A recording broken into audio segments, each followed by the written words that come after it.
story of civilization. This is the story of Egypt.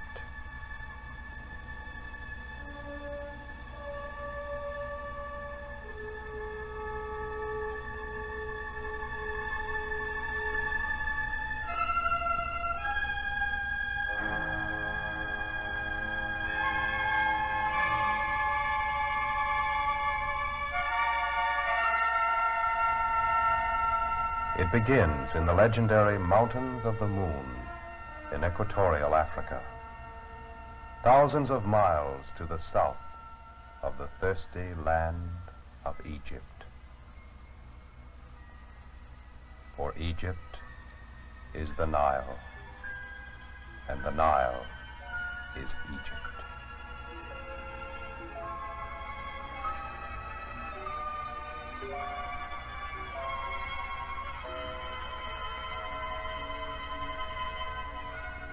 Here the mighty Queen of Rivers is born.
From many sources the waters gather and flow northward thousands of miles out of Uganda, through the Sudan, and into the parched land of Egypt.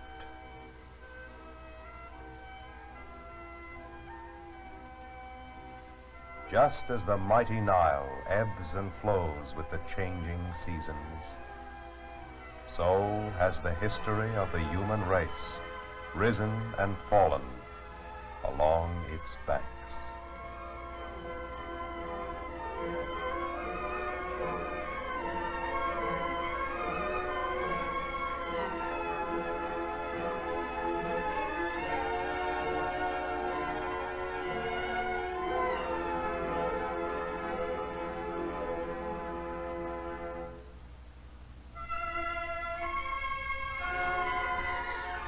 Before the dawn of recorded history, much of North Africa was a green and verdant land. The sun smiled down. And then came the change. The great glacier in Europe receded to the north. The sun became an angry god. Blistering hot winds swept across the land, killing the vegetation. No longer did the life-giving rain fall from the heavens.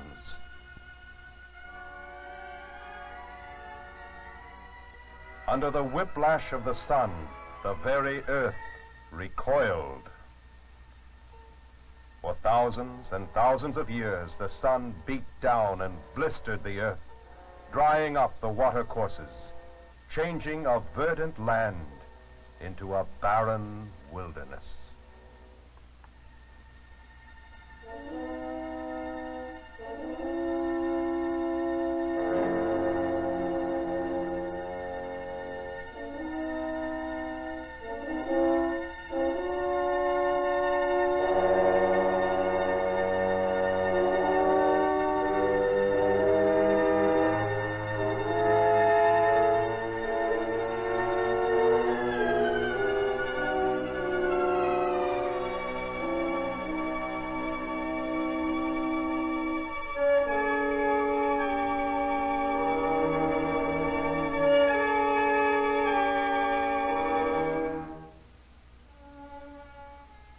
early people were nomads and hunters who once lived in a great green land, now dying under the impact of the sun and the wind.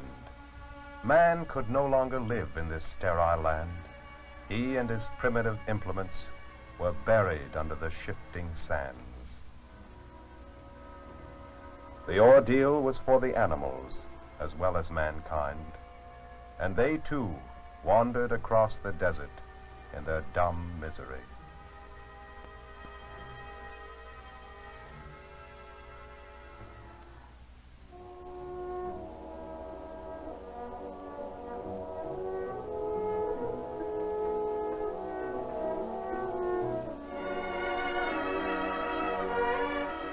Here and there, a few small pools remained, enough to sustain life, but only for a short time.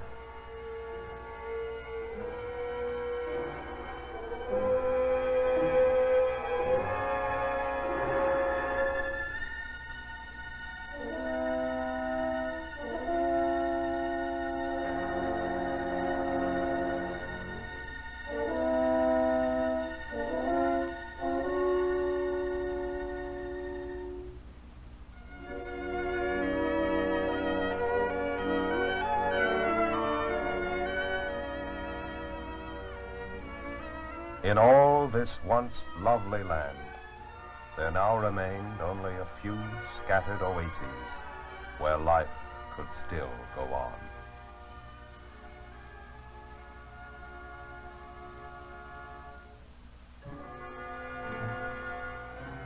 The nomad and the hunter wandered across the wasteland, seeking a better place to live. He joined with others of his kind and fought with them and against them for survival.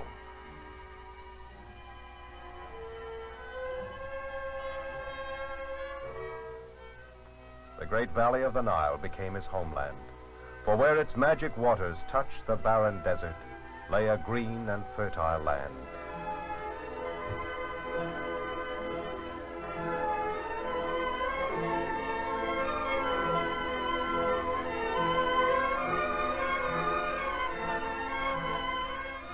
The wanderer became a settled agriculturalist and an artist. He saw beauty about him and worked his impressions into all of the things he made and used. Few records remain of this period, but man laid the foundations of a great civilization. Local governments arose and were eventually unified into two kingdoms, the Upper Egypt of the Nile Valley, the Lower Egypt of the Delta.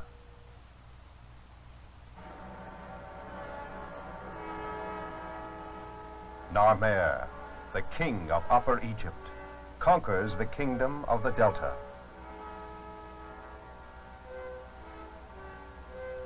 The falcon brings captive the people of the papyrus swamps. Thus, over 3,000 years before Christ, Narmer becomes the first pharaoh of Egypt, ruler of the two lands.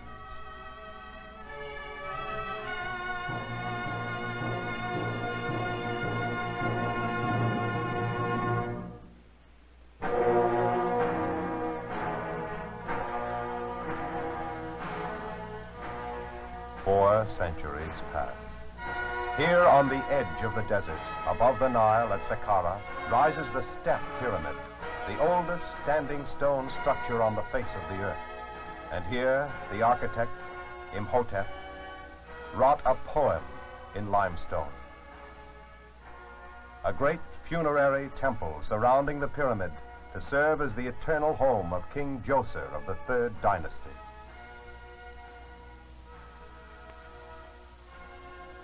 This earliest use of dressed stone on a large scale is evidence of proud craftsmanship, of a race of artisans who worked with loving care to create a lasting tribute to their gods. Slaves could not have raised this temple, for each stone had to be cut by skilled hands, an exacting task, for no mortar of any kind was used. In these distant times, they knew the beauty of the play of sunlight and shadow on uncluttered surfaces. And here, over 2,000 years before the Golden Age of Greece, Imhotep designed the fluted column.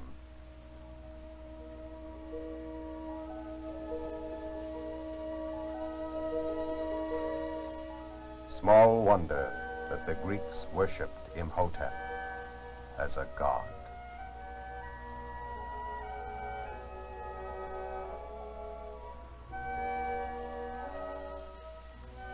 Throughout the temple, details suggest earlier primitive construction. A wooden door translated into stone swings forever open on its immovable stone hinge.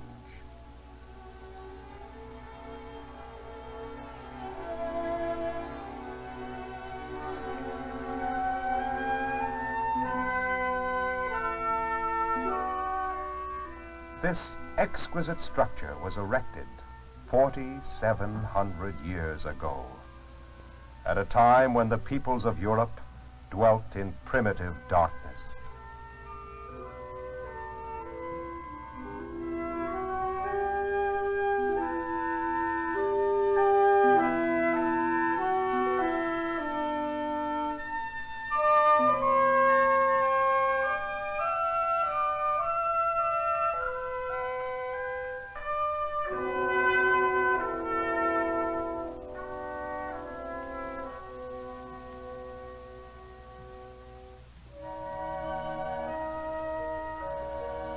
Graceful form of the papyrus stem, stylized in limestone.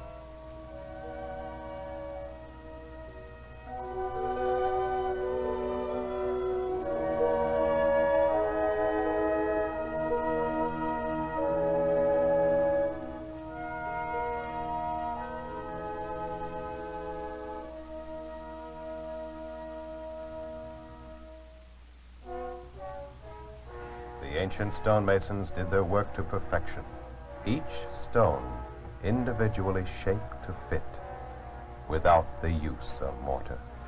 A wall, a third of a mile in length, with all the beauty which we associate with the best in modern architecture.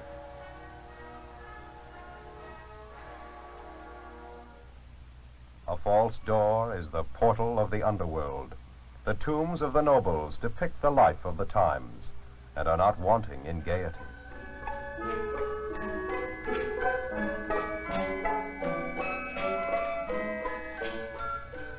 The beliefs of the Old Kingdom envisioned the hereafter as a continuation of the more pleasant aspects of earthly existence. Pharaoh was surrounded by a glittering court of aristocratic nobles and military leaders. The General Rahotep and his lady gaze across the void of time with the infinite wisdom and calm of the ages.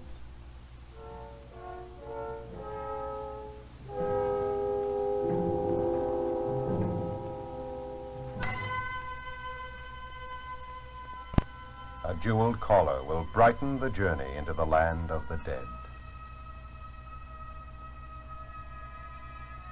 The swamps of paradise reflect the struggle of nature, as on earth.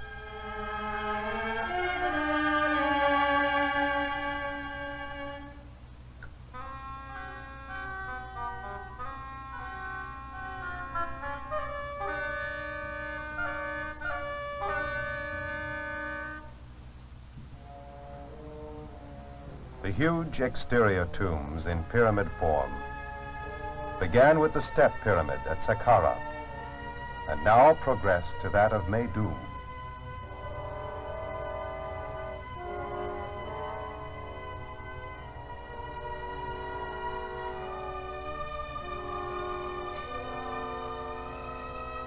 The bent pyramid of Dashur is unique in design, a true pyramid for half its height. The upper portion cuts in at a shallower angle. Near Dashur stands the earliest geometrically true pyramid. On the plateau of Giza, we find the full flowering of pyramid tomb construction.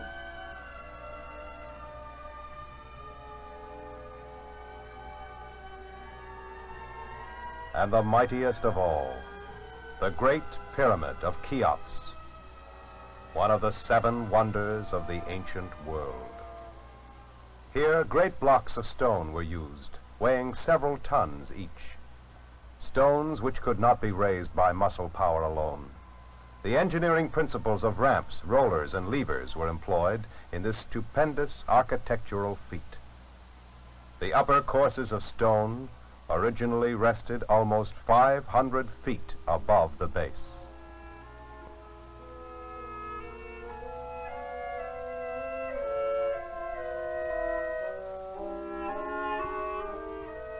The mighty works of the Fourth Dynasty are an indication of a very strong centralized government. Daughter of a king, wife of a king, mother of a king. Queen Hetepheres was the great lady of the old kingdom.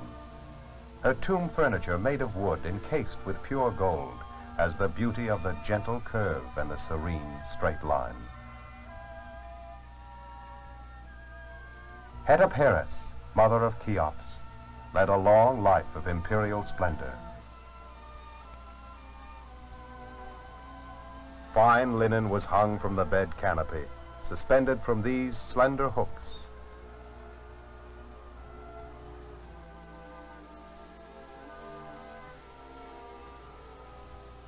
The Dowager Queen often rode about the palace grounds in a royal carrying chair.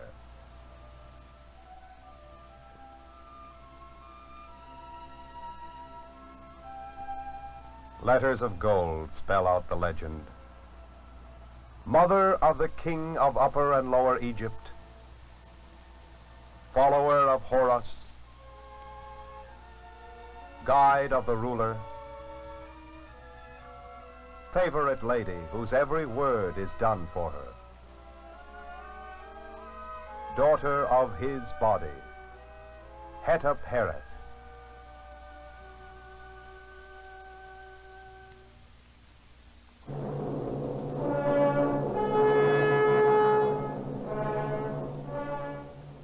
The origin of the Sphinx, carved out of the living rock, was lost in ancient times. The body was swallowed by the sea of sand, and the huge head was worshipped as the god of dawn, and thought to hold the answer to the mystery of life itself. It was believed that someday the stone lips would part, and this inscrutable monster give the answers to the problems of mankind. Look on my works, ye mighty, and despair. Nothing beside remains.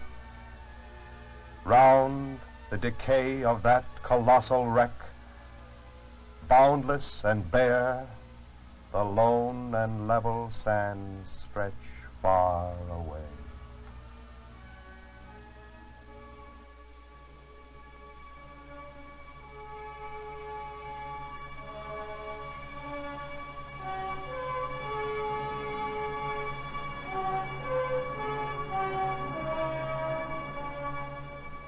On the body of a lion, the proud head of Khephren, the son of Cheops and builder of the second pyramid, keeps eternal vigil over the valley of the Nile.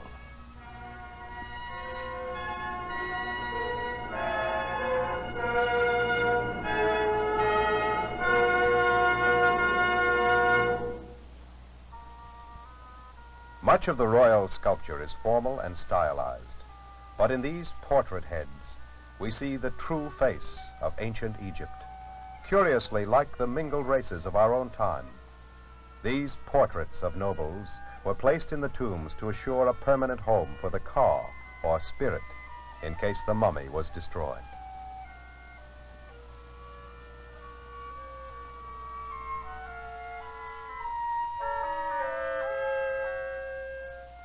During the reign of Cheops and his immediate descendants, sculpture in the round reached its peak and was never again surpassed in Egyptian art.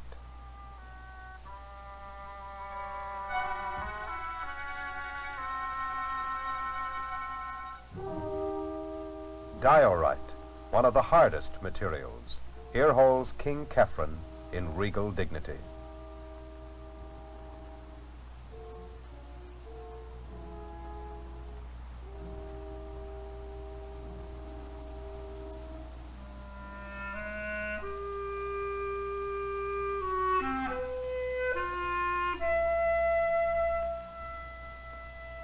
Many gods of ancient Egypt manifested themselves in animal form. The hawk god, Horus, was destined to remain a chief deity up to the Christian era. He represented the forces of good against evil. In the 5th dynasty, the governors of the individual provinces began to assume some of Pharaoh's control. Under Pepi I of the 6th dynasty, this process continued. Pepi II began his reign on the lap of his queen mother and ruled for 94 years.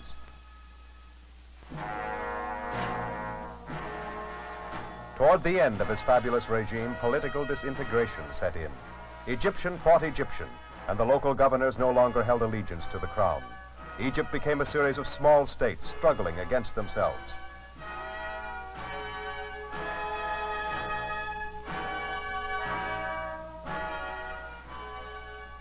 Thus was brought to a close the great glory of the Old Kingdom, which had lasted nearly 1,000 years. For 2 centuries, the country was disorganized. In the 11th dynasty, the river was again a unifying factor. The lands along the Nile became one again, and commerce flourished.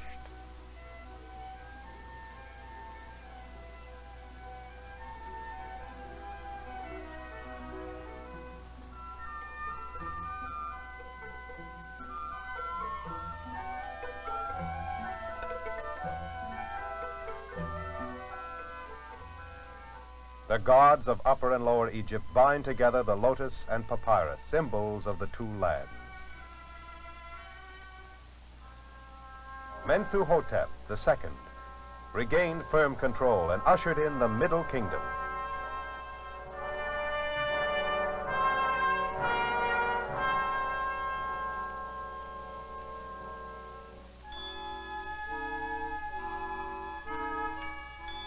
There was a rebirth of formal art in tomb decoration of great beauty.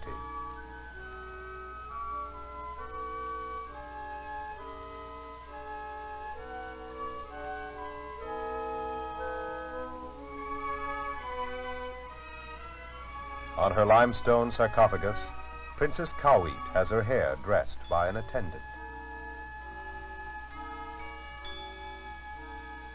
A polished bronze mirror reflects her vanity. Provisions are made for life in the hereafter.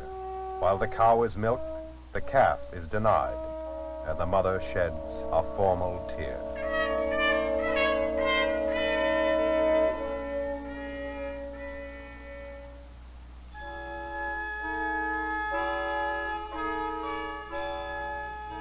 The eyes of the dead stare into the world of the living.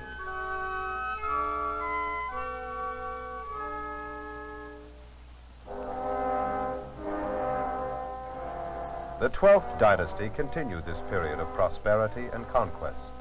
Sesostris I ruled the 2 lands in 1960 BC. The names of Egyptian rulers are enclosed in this characteristic oval, the royal cartouche of Sesostris I. Royal jewelry reached a high standard of excellence. Magnificent monuments were erected during his reign, such as this shrine dedicated to the god Amun.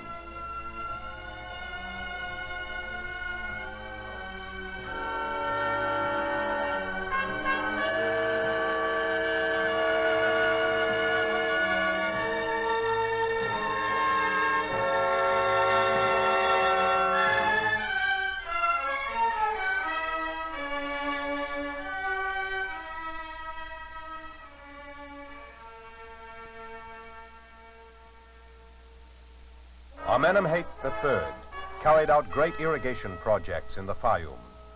The fury of the unchecked waters during inundation had to be controlled. A great reservoir and a complicated series of canals were excavated. No longer was the Nile a fickle monster, but the controlled servant of the people who dwelt along its banks.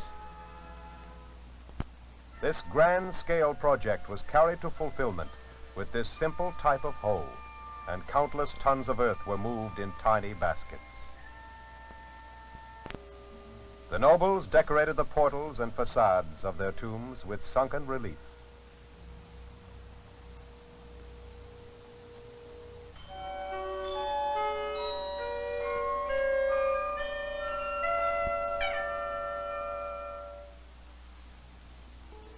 colorful birds of Beni Hassan fly through the heavens in the afterworld as in life.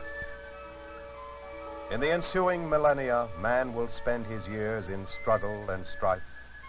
Millions of humans will fall before the wrath of their brethren. The forces of nature will alter the face of the earth, but the wild creatures remain unchanged. The birds of Beni Hassan fly in the skies of today.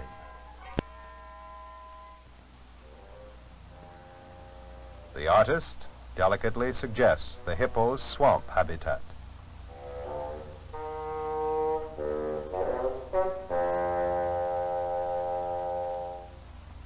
Wooden bedsteads were frequently inlaid with ivory animals.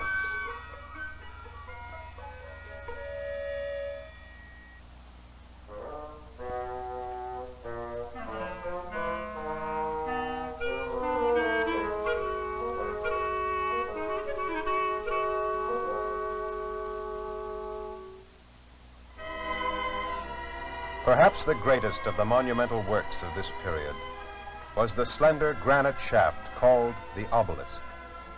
In the quarries of Aswan, we wonder at the engineering skill entailed in the removal of huge single pieces of granite from the bedrock.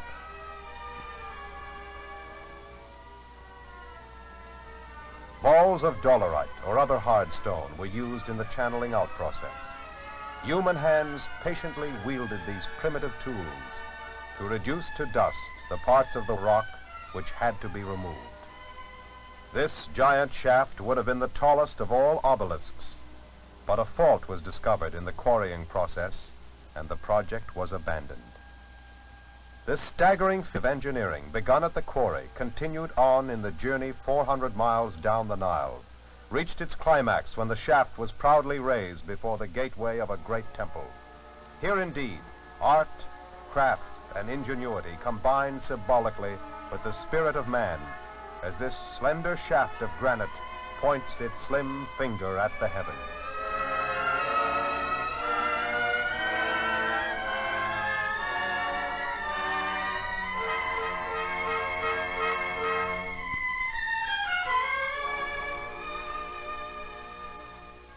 The Middle Kingdom met its end in political disintegration and civil war.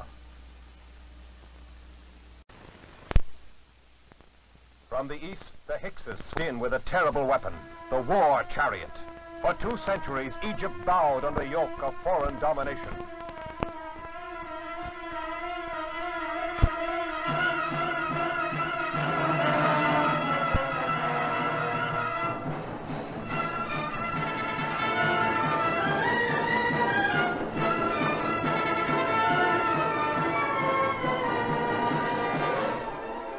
The Egyptian wrested the horse and the chariot from the invader and turned these instruments of terror back against him.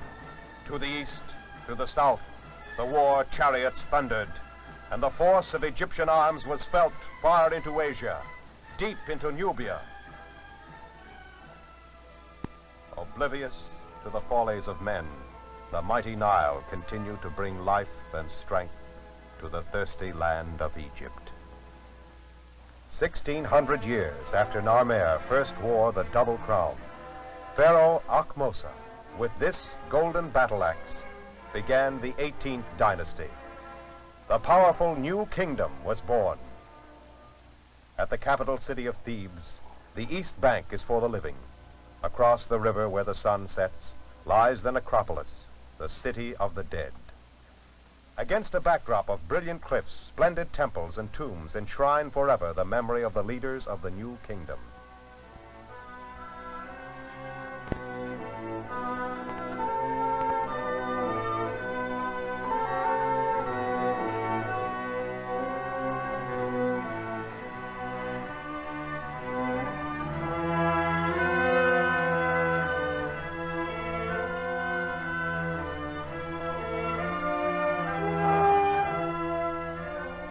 The temple of Hatshepsut reaps the full benefit of its dramatic natural setting.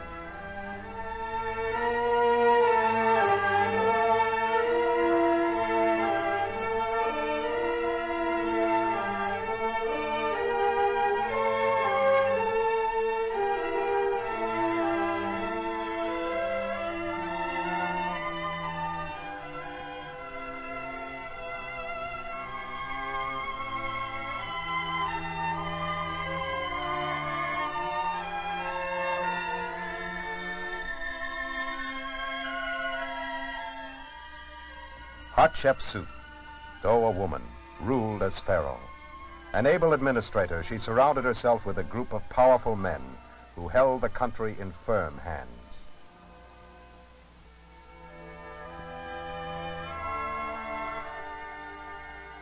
The goddess Hathor, represented as a cow, yields strength to Hatshepsut.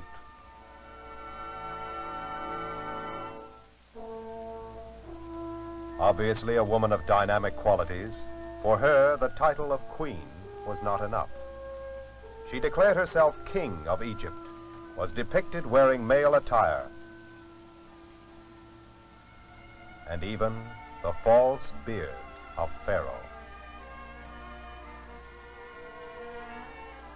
She was succeeded by Tutmosis III, whose first act was to wipe out the memory of the woman who had so dominated him.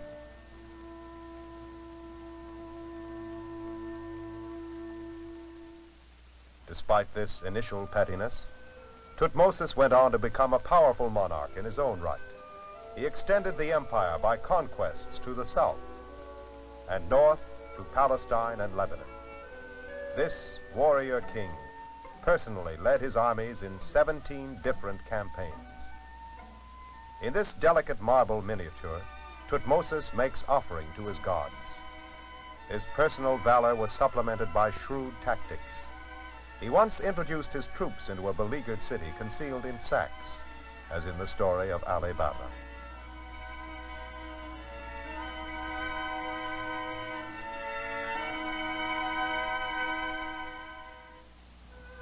The ladies of his court ate from gold service and kept their perfume in decorated vases. A statuette in solid gold represents Tutmosis III in the likeness of the chief god, Amun, an example of the cult of the divinity of kings.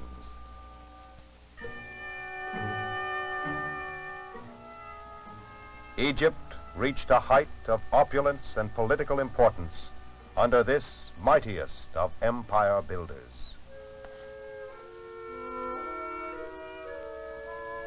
Not long after the warlike era of Tutmosis came a period of peace and prosperity under Amenhotep III.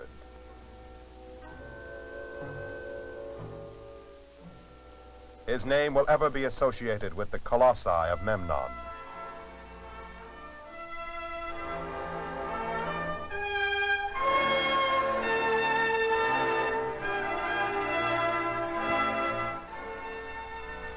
"12 times the height of a man, these huge statues once guarded the entrance to his temple."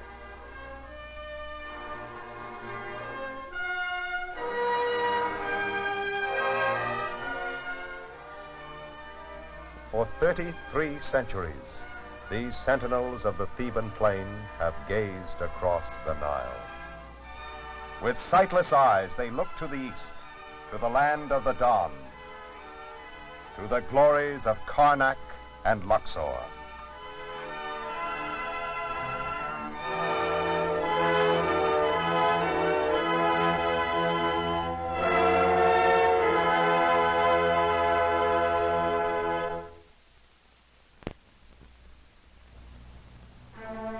This is the face of the first man in recorded history who believed in one God. Akhenaten was the great rebel. He broke with the traditional religion of many gods and became the first monotheist. There was but one God, Aten, the sun. Aten was a gentle god. His beneficent rays end in life-giving hands.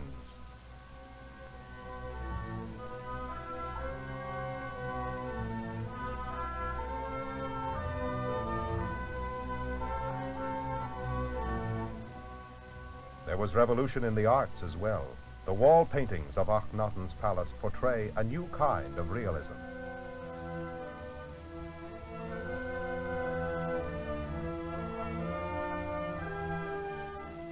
These new techniques also found expression in ceramics.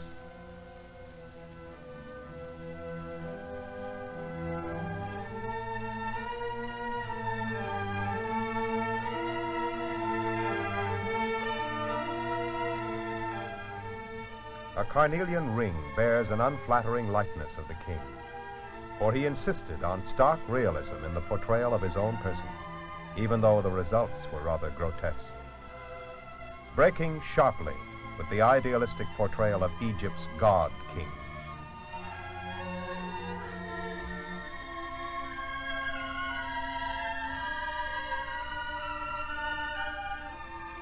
Akhenaten and his queen, Nefertiti. It was their dream that Egypt would follow their ideals, but the world was not yet ready. Titi, a beautiful one has come.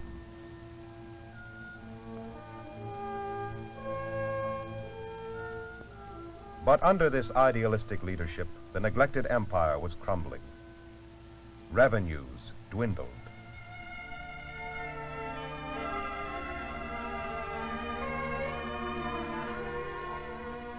When Akhenaten died, the cult of Aten died with him, and Egypt reverted to the worship of its multiple gods.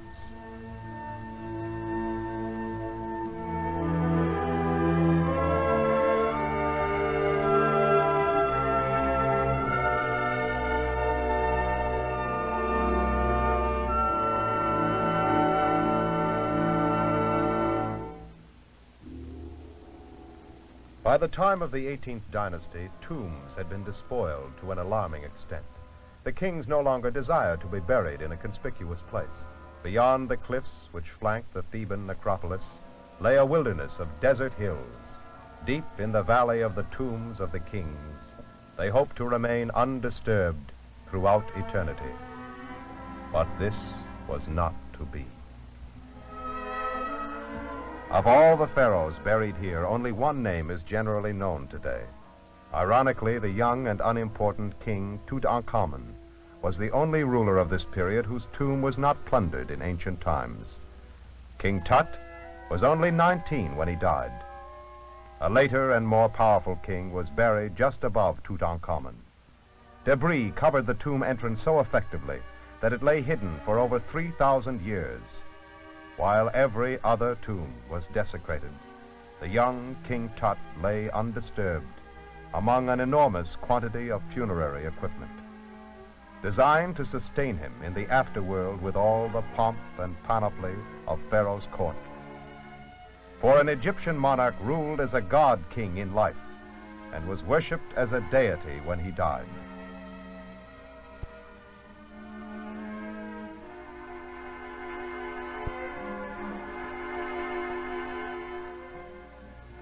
An ivory fan bears the royal cartouche.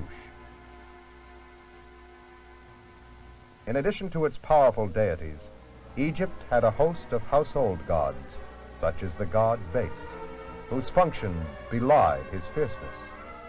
Appealing to the vanity of the ladies, his realm included the overlordship of cosmetics.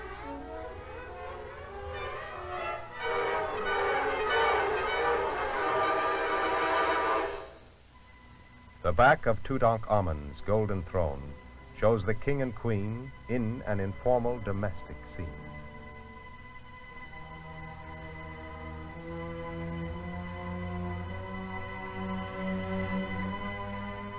A golden dagger and sheath, prototype of blades familiar throughout history.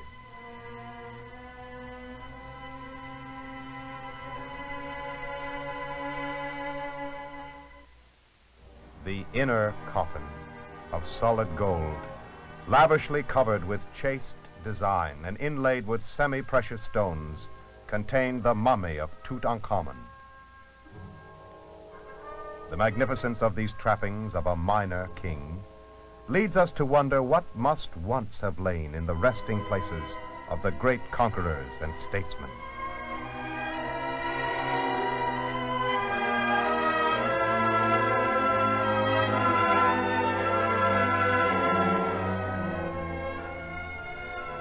As a result of the political and religious tensions created by the Aten Revolution, the power of the ruling house was undermined. The 18th dynasty ended in political and social decay, and the neglected empire lay in ruins. Just at this time, when the new kingdom seemed doomed, the general Horemhab came to the fore. This astute politician had managed to remain in favor in a period of conflicting factions and ideas. He cleverly maneuvered himself onto the throne. Pharaoh Horemheb, the strong man, saved Egypt from certain ruin. His social reforms strengthened the home economy, and his campaigns restored much of the former empire.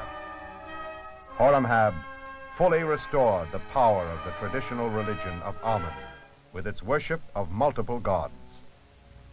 The mythological trinity of Egypt is built around Osiris, Isis, and Horus.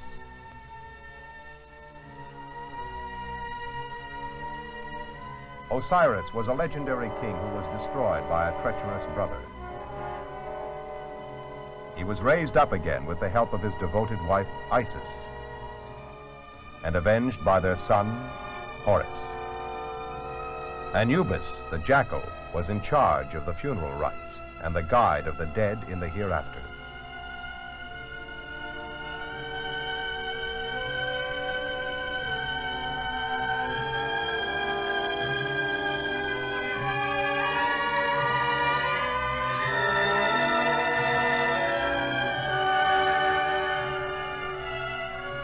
The walls and ceilings of the tombs of the kings were lavishly adorned with religious symbols and figures.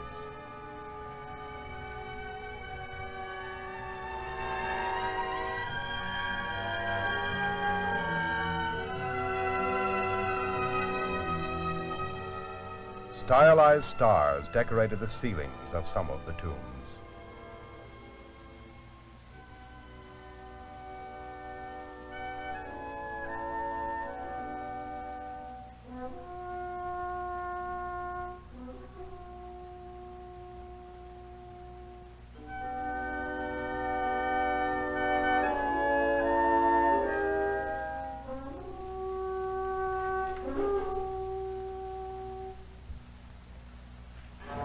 A row of ram-headed sphinxes leads to the great temple of Amun at Karnak, the most extensive ever built by man. This complex of pylons, obelisks, courts, halls, and inner chambers was 2,000 years in construction. Succeeding monarchs from the Middle Kingdom to the dawn of the Christian era here enshrined their beliefs and accomplishments.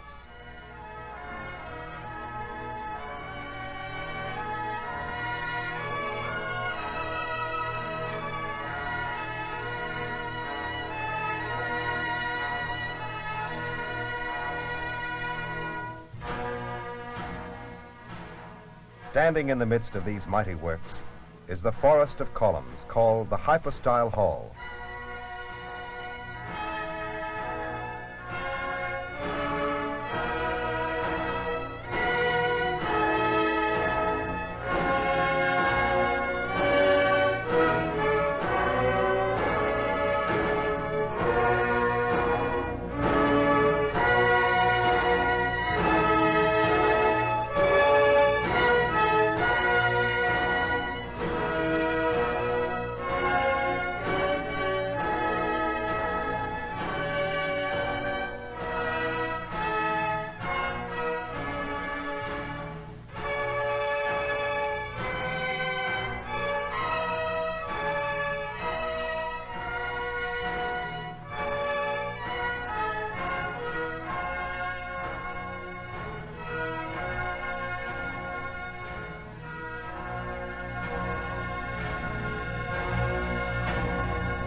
The papyrus and lotus represent the union of Upper and Lower Egypt.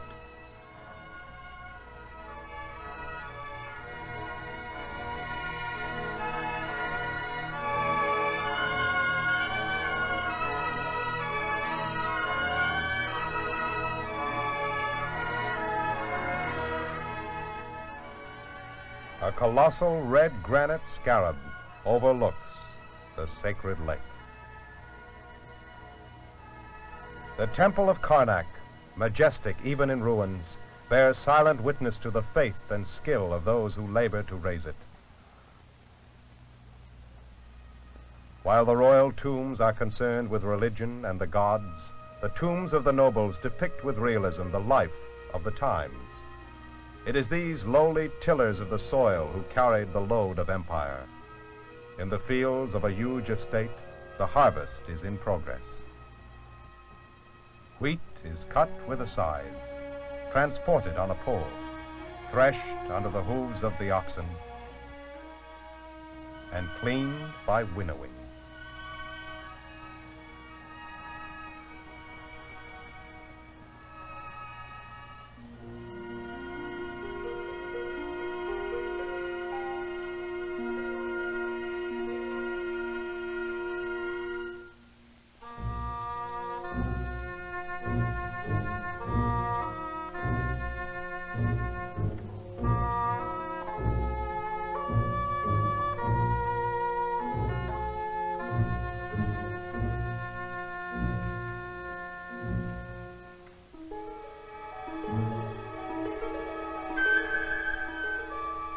In the afterworld, the throwing stick brings down fowl on the wing.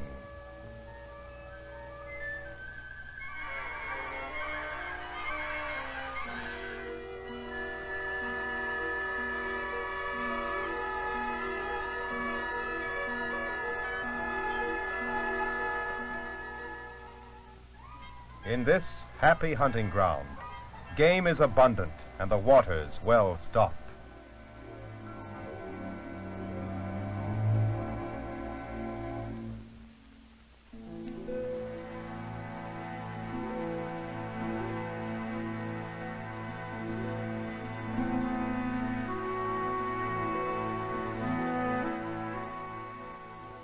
The noble lord and his lady, who certainly never did so in life, plow the heavenly fields and harvest the wheat and pull the flax.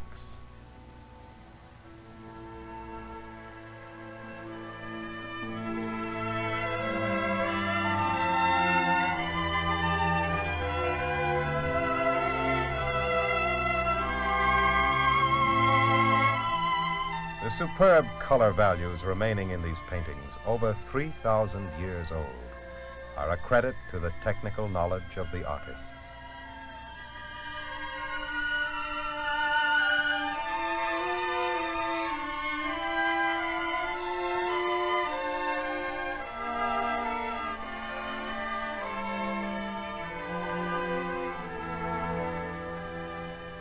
While Anubis administers to the deceased, the professional mourners prove their grief.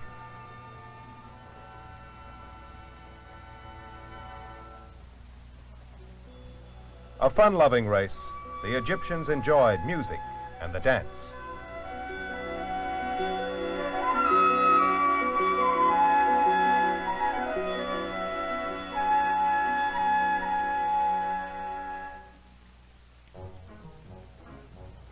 Some ancient cartoonist may have used this papyrus to record fairy tales or fables, or as a Gilbert and Sullivan satire on the behavior of court officials.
But death and the life in the hereafter was their most important consideration.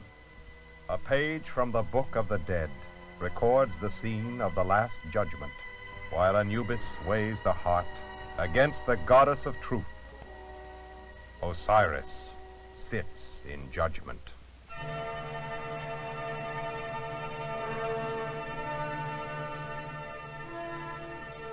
The Temple of Luxor was constructed during the height of the Empire period, over 3,000 years ago. It contains some of the finest examples of colonnade construction and colossal statuary of the New Kingdom.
Lost in the shadows of the magnificence of the king stands the queen.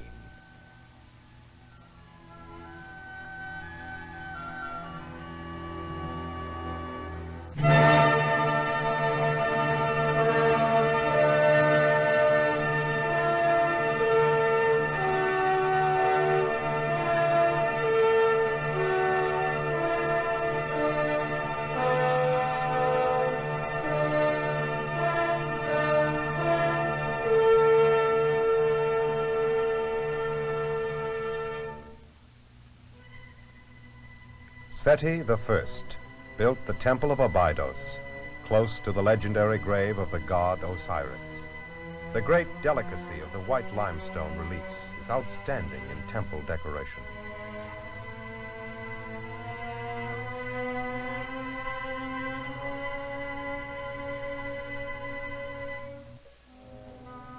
Additions were made by Seti's son, Ramses II. Here he hunts the wild bull with the assistance of the crown prince. Ramses II was one of the first cowboys.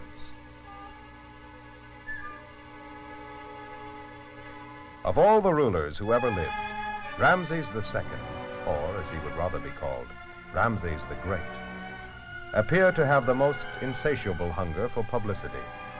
During his 66 years on the throne, this supreme egotist boasted in stone throughout the length of Egypt. Where he did not build himself, he usurped the works of his predecessors by substituting his own inscriptions.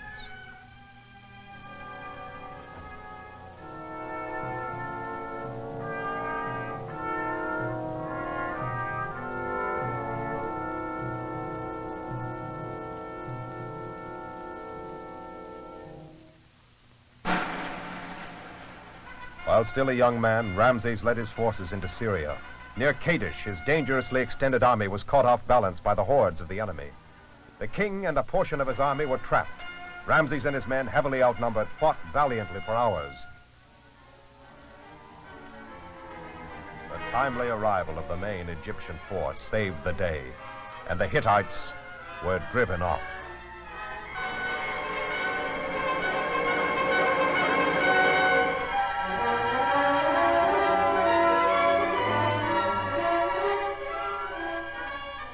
Although he returned home with his royal skin intact, the purpose of the campaign, the invasion of Syria, could hardly be called a success. But forever afterwards, the king boasted of the Battle of Kadesh as a tremendous victory, and highly exaggerated versions were carved on temple walls from Nubia to the Delta. At the Ramesseum, he erected the most colossal statue of all time in one huge block of granite. Though an earthquake destroyed this enormous monument, more than enough great structures remain to carry this extraordinary personality across the ages. The vitality of the New Kingdom carried through the 20th dynasty and ended with the 11th pharaoh to bear the name of Ramses. Then followed a period of decline, and Egypt never again regained its position as a political world power. However, in the 26th dynasty, there was a renaissance in art. An attempt was made to return to the great artistic traditions of the earlier periods.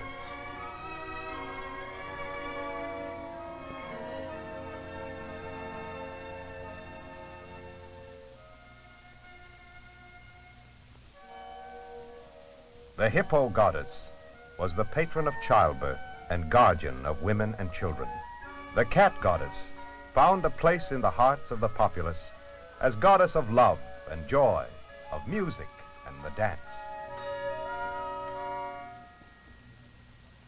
In the late dynastic period, Egyptian art continued traditionally, despite the influence of foreign domination.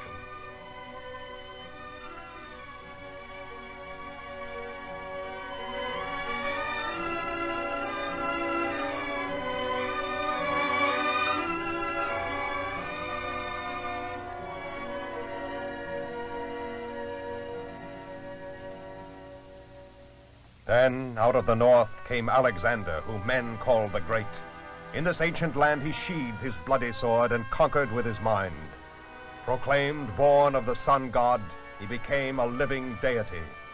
The Greek god Zeus and the Egyptian Ammon merged into Zeus Ammon, the all-powerful. Thus began the 300-year reign of the Ptolemies, which ended with Cleopatra.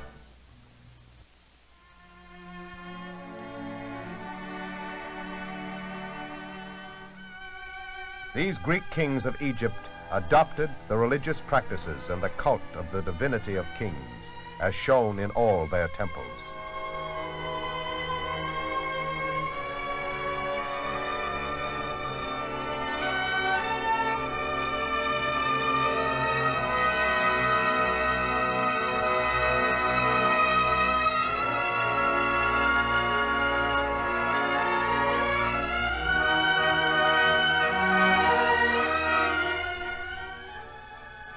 Perhaps the outstanding beauty of the Ptolemaic temples lay in the enormous, unbroken plains of the walls.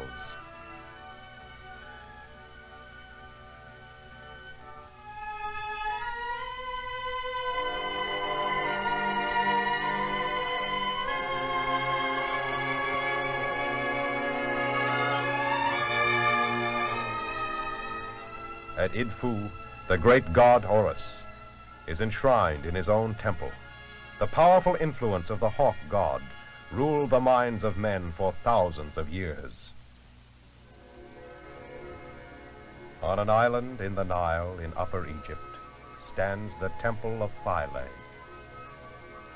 The requirements of a later civilization caused the level of the river to be raised, thus flooding the island.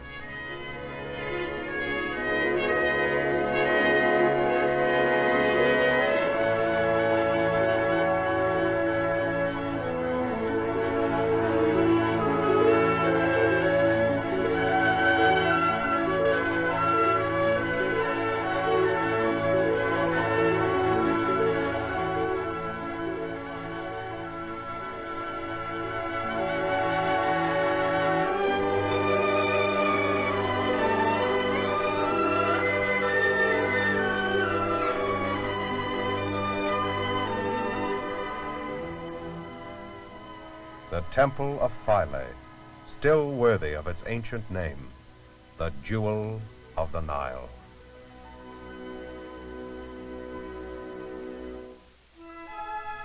But when we think of ancient Egypt, we look back to the time when Pharaoh wore proudly the double crown, the great days of the new kingdom.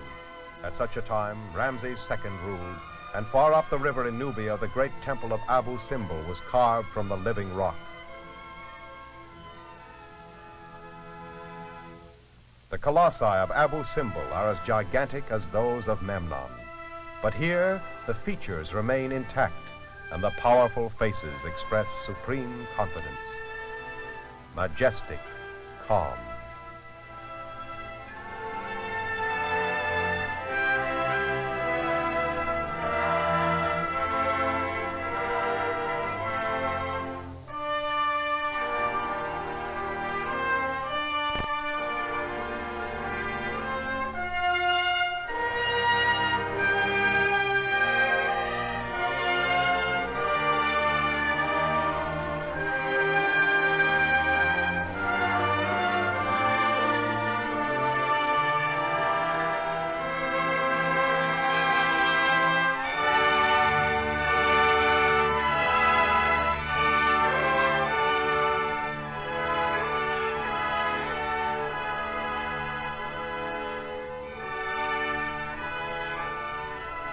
Inside the temple, 8 more colossal statues of the king form the pillars of the central hall.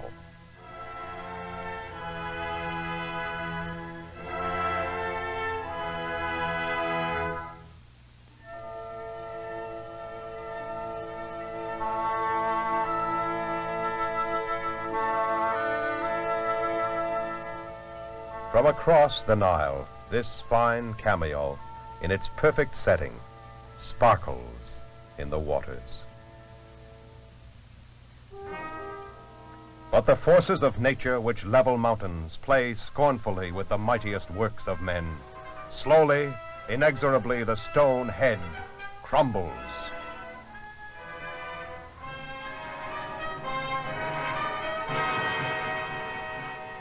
Someday the proud Ramses will be ground into the dust.